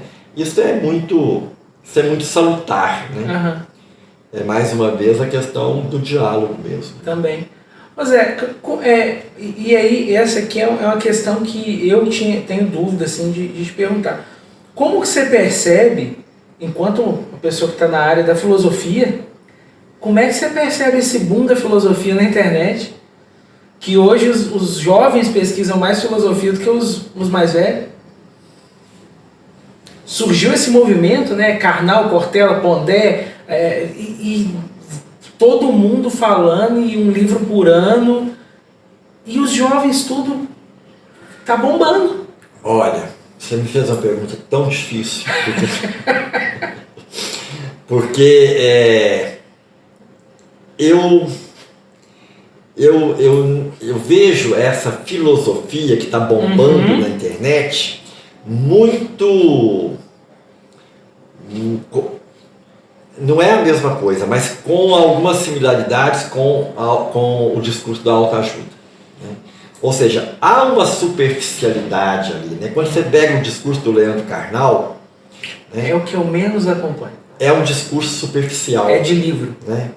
É um discurso que é superficial, é um discurso que não discute as coisas com profundidade. Né? Você pega um Pondé, é um discurso que é também superficial. E aí... a percepção que as juventudes vêm tendo da filosofia é a partir desses autores, né, que têm produzido um livro por ano, têm vendido e têm ganhado muito dinheiro com isso, e etc, etc. Né? Ora, ninguém vai produzir um livro de filosofia por ano se for um livro de fato que demande, né, uma grande pesquisa epistemológica, porque isso não se faz de uma hora para outra. Né? A filosofia, ela é a ave de Minerva, né? Ela é a coruja, né? Ou seja, a coruja que vê o dia após o dia ter já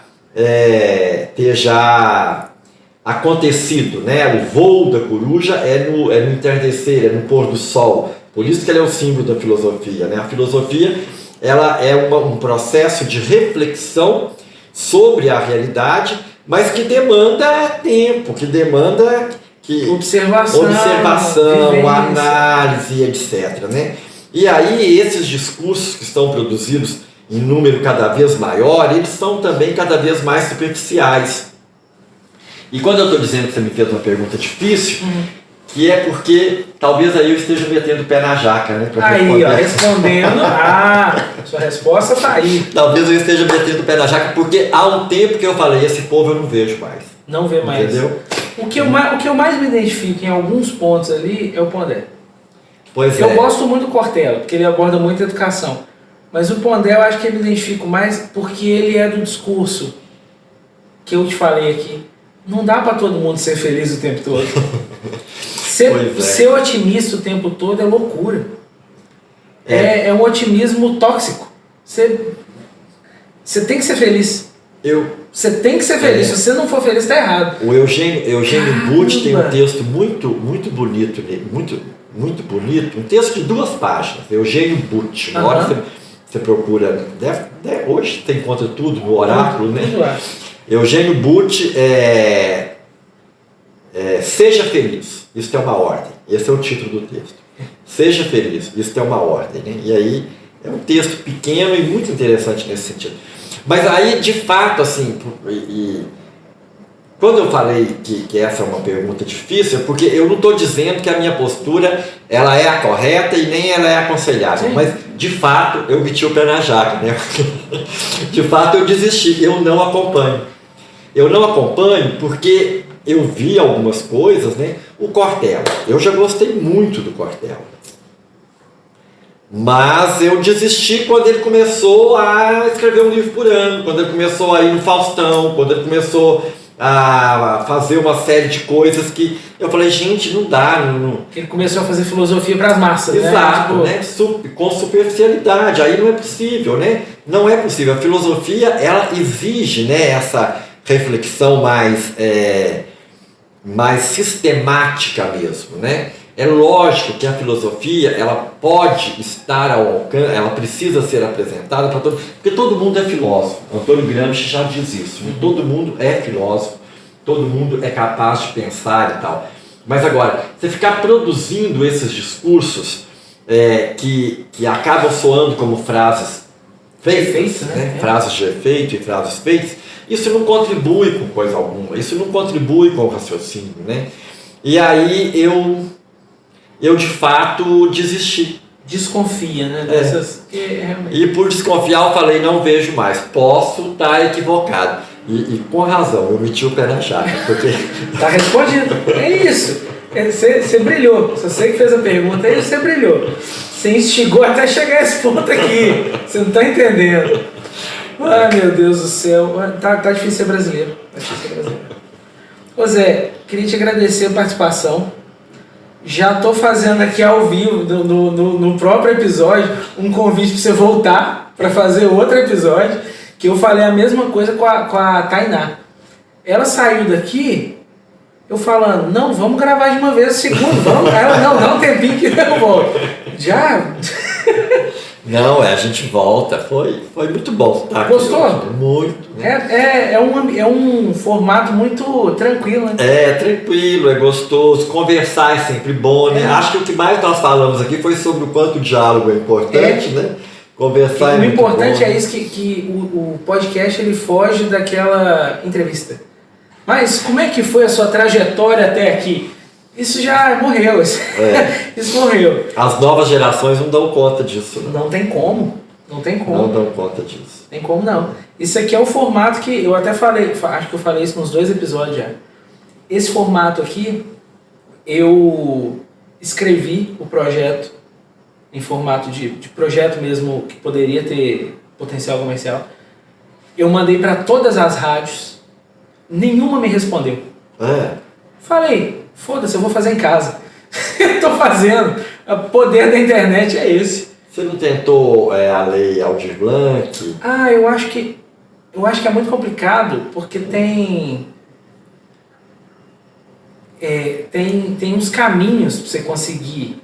Não um caminho de coisa obscura, mas caminhos assim, tem um jeito certo de ser redigido, não sei o quê. Tem a e normalmente quando você pede auxílio para alguém, se não for uma pessoa muito correta na área da cultura e tal, ela...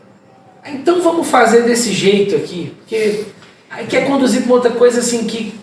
Mas a lei Aldir Blanc aqui tem essa vantagem, porque foi criado um comitê gestor da lei Aldir Blanc na cidade, que é um comitê formado por pessoas jovens, pessoas ligadas aos pontos de cultura e tal. Então você não tem que...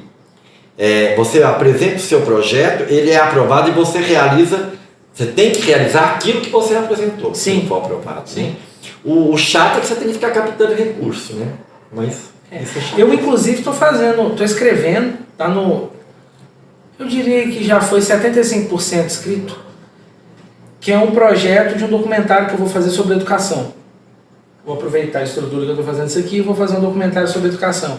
Que é simples, eu quero pegar e fazer as mesmas perguntas para professores do nível fundamental 1, fundamental 2, infantil, ensino médio e ensino superior. Eu quero ver a percepção de todos acerca da mesma coisa. E eu acho que isso aí vai dar um documentário de mais ou menos 1h15, 1h20. E aí depois disponibilizar na internet. Eu estou escrevendo porque tem a parte narrativa, né, e tal, para conduzir o roteiro. Mas o projeto que eu quero fazer na área de educação inicial é esse. Para problematizar, né? E eu até levei a ideia para o coordenador lá na UENG para depois apresentar isso num evento. Transmite, depois em seguida faz uma mesa redonda com 3 pessoas naquele auditório, lançou o documentário. Tá lançado. Nem é por dinheiro, é só para fazer pela obra. Sim, Mesma coisa no livro, lancei um livro. Ninguém sabe que eu lancei um livro. Tá na internet, 5 pessoas compraram. Que satisfação de ver 5 pessoas comprando um livro meu. De que livro foi esse? É um livro de textos. Escrevi vários textos, poema antigo, que eu tinha um blog. E aí eu escrevi uns textos, uns textinhos assim, uns poeminhas e tal. Ele foi impresso? Não, eu coloquei num site sob demanda. Você acessa, tem como você baixar o e-book ou comprar e chega para você impresso em mídia física. Eu não ganhei um centavo com ele. E coloca lá, eles colocam quanto você deseja ganhar por cópia vendida. Eu pus 0. E mesmo assim ele custa R$30. É o preço do site. Vendeu 5. Um foi um amigo que comprou, que ele gostava já de acompanhar meus textos na internet. Os outros 4 eu não faço ideia de quem foi, e isso é muito legal. Gostei muito. Inclusive eu estou escrevendo hoje porque eu estou sem tempo nenhum. Tem 1 ano e meio que está parado no capítulo 8. Mas que vai andar, vai andar. Uma hora chega. Ô Zé, obrigado de novo por ter participado, viu? Gente, eu te agradeço. Faz o seguinte, se inscreve aqui no canal, deixa o like, ativa o sininho. Vocês sabem isso, eu falo isso todo vídeo. Então não vou ficar repetindo aqui. Não tem necessidade, né? Obrigado, até a próxima. Falou!